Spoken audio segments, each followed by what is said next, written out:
Ayan, so natapos naman ang meeting namin with the sales and marketing team. Of course, nandito tayo sa Manalo Resort Hotel. Ayan, so eto, itsura ngayon, wala masyadong tao. It is a Wednesday afternoon. Ang oras ngayon ay 4:24 p.m. Okay, so maraming mga gastusin. Ano, Madam Snoopy? Okay ka lang ba?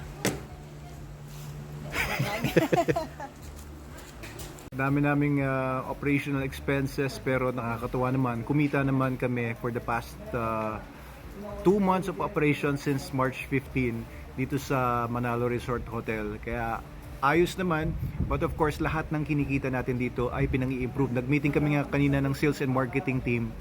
At marami ulit kagastusin para sa mga sales and marketing efforts natin. Kagaya ng mga additional billboards, mga items na pwedeng pagpicturan, yung mga upuan na may magandang design daw para yung mga nagpupunta dito meron silang lugar na pwedeng pagpicturan, and mga iba pang mga gagastusin kagaya doon sa viewing deck natin. Lalagyan din natin ng mga upuan doon para gumanda. So we'll be continuing our efforts sa sales and marketing para hindi lang para dito sa resort hotel, kundi para din sa mga iba pa nating mga ginagawa. Ganun talaga pag business, no? And maybe it really doesn't concern you, pero most of my time is spent in doing boring stuff para sa business na ito. Siyempre pagka mag-vlog ka, iisip ka ng mga bagay na pwedeng maging interesting sa mga tao, pero most of the day ng isang entrepreneur ay puro boring stuff. Pero of course, I enjoy this myself, no, as a business person, pero it might not be the cup of tea of everybody else. Nakakatuwa itong mga dwarf poinciana na tinanim ko dito a few months ago. Ayan, namumulaklak na, oh. Ganda ng mga bulaklak niya. Hinalera ko yan dito. Ayan, may mga ilan na namumulaklak na talaga at nagsisimula pa lang mamulaklak. Gaya nito. Gaya nun. So lahat sila ay nagsa-start na mamulaklak, almost all of them. And magiging parang ganyan sila, oh. Oh, ang ganda, di ba? Dwarf poinciana, ang tawag diyan ni Mrs. Pomarada ay Caballero. Oo. Ganda. Ano kayong ginagawa ni Sir Ivan dito at parang nag-i-exam? Nangangamote ka na ba dyan, Sir Ivan? Evaluation nila yan, sir, sa test nila sa dyan. Ay, evaluation. Oo nga. Importante yan. So, marami tayo kasing mga bagong mga employees dito sa Sangyupan lalo na. And dito sa cafe. So, syempre, since they're new employees, ayan, pinahirapan namin sila at nagwawali sila doon. Matuwan-tuwa ka, Miss Michelle. Tuwan-tuwa ka, hindi ka nagwawalis. Sir, invite ko yung mga co-baker ko. Oh, sige. Kasi mag-anniversary kami. So, sina Chef Cheska. Yung ibang baker ka ba? Yes po. Remember po ako ng Binangonan Home Baker. Binangonan So, Home Baker? Yes. Invite mo sila? Baka po sila yung mapadaan dito. Kasi po kami ng anniversary sa Michael's po. Ayos, oo. O, so invite mo sila dito. Hello po, invite ko po lahat ng Binangonan Home Baker Group by kay Ate Ed, handler po ni Ate Edna. Punta po kayo dito sa Manalo Resort Hotel po. Ayan, oo nga, si Ma'am Michelle. Matry nyo po dito sa aming cafe at saka sanghi. Oo. So, it's very... Marami pong member yung Binangonan Home Baker. Okay, nakakatuwa naman mga grupo-grupo yung mga nagpupunta dito at nag-i-enjoy ng ating resort hotel. Medyo makulimlim yung araw ngayon. So, I think mag-start na rin talaga ang tag-ulan. So, kanina pinag-usapan namin yung mga adjustment namin sa mga priorities. Ano? Uwi na tayo? Nag-harvest. Yun, oo nga, no. Tingin nga. Tinikman nyo na? Wow, ganda, oh. Ganda ng kulay nila, oh. Violet. Oo nga. Ano lasa? Sarap. Tikman mo nga. Karami na si Ma'am. Dami naman, saka naman siyang Bira ka. Ayan, galing dito sa puno natin. Itik na itik sa mga bunga, oh. At doon sa pool, walang nagsiswimming. Wala tayong guest today. Zero? Paggabi 4. Oh, wala. Konti na lang yung mga gusto mag-swimming kapag tag-ulan na ganito. Kaya magpipivot kami sa aming mga efforts ano naman, palalakasin natin tong ating sangyupan and cafe, and of course yung mga events and mga rooms. Gusto mo tingnan yung ano, yung viewing deck sa taas, nilinis daw nila. Malayo. Kusang ka nagbabato ng ano. Ano yan? Tumubo yan dan. Oo nga, pero itanim natin sa tamang lugar para ano, maparami natin yan. Mga imported daw itong duhat na to. Kaya hindi duhat ito. Sige nga, i-pronounce mo nga yung duhat in English. Ewan ko. Oo nga.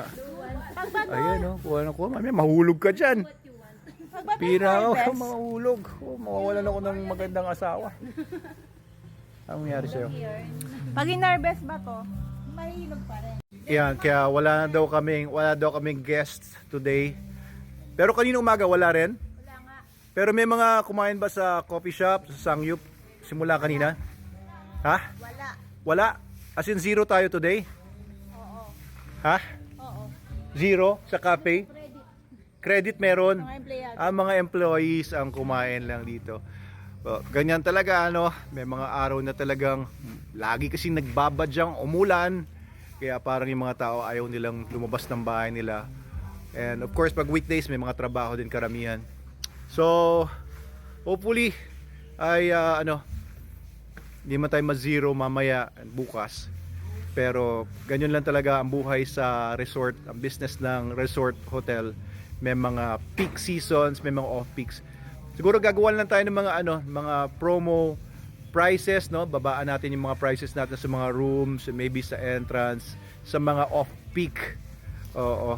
So sa ngayon, pagka walang mga customers ganyan, ayan, ang ginagawa ni Madam Snooki ay pakuha-kuha ng mga bunga ng duhat. Kanina mga siniguelas naman ang na-harvest namin at mga mangga. Pauwi na sila Miss Dang at mga staff natin. Ito ba yung mga bago na sabon? Uy, ito pala, meron kaming mga bagong ilalabas ng mga products, ng mga soaps for humans. Ayan. Ayun, alam nyo ba, meron tayong Super Dog Soap. Ito, pantao po ito. Maganda sa mga galis ng tao at kung ano-ano mga sakit sa balat ng tao. But, nag-order ako ng mga samples ng mga iba pang mga soaps, no? Meron dito, ano mga Glutamancy, Gluta, ano pa itong mga nandito? Iba-iba, ang gaganda.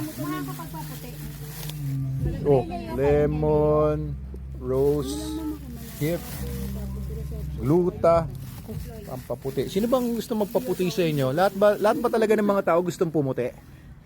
Lahat ba talaga ng mga babae gusto magpaputi? Tanungin mo na lang mali. Sino gusto umitim? Sa ako minis? Kuminis na lang. Oh, sige. Wala na board. Consider natin gumawa ng mga ganito. Pati mga ordinary soaps para sa hotel, gamit natin sa hotel. Subukan natin lahat yan. Pampaitim. Sige. Maganda yan. Eto nga si Sir Raymond ang ginagatingin mo, kinis na mukha Yeah. Ayun, pagod na rin yung ating mga food service staff doon at malinis na ang ating paligid dito. Pati mga tao, inalis yata nila, walang katao-tao dito sa swimming pool. And yung gwardiya natin doon, wala ring binabantayan. Pero may tricycle doon bantay siguro to. Naghihintay ng mga uuwi. Tara, kain mo tayo bago umuwi. Magsasangyup ako. Since wala tayong guests, ako kakain lahat ng sangyup dito. Oo, pwede bang Pwede bang kumain dito? Ma'am Maybelline. Ayan si Ma'am Maybelline ang cook natin. Uy, ito na meron ng mga gamit dito sa kitchen natin. Hello, kumusta kayo dito? Oo. Ayan, mukhang wala daw tayong guest kaya ako ang kakain ngayon. May guest pala. Ayun, may dumating na guest. Hallelujah! Uy, may guest. Istimahan nyo yung maigi. Oo, para hindi umalis. Masok yan sa'yo. At ito si Jonathan, nagtatrabaho, napaka-intenso. Alam niyo nangyari dito sa mukha nito. Ayan, nabawasan ng kapugian. Paano, na-aksidente sa motor. Oo. Ano nangyari sa'yo? Ikwento mo nga. Ayun nga po, bali po, nung pauwi po kami ng kasamahan ko dito sa Samgyupsal, meron pong sumalubong po Tapos sa na, amin. Ubus na yung oras natin. Thank you!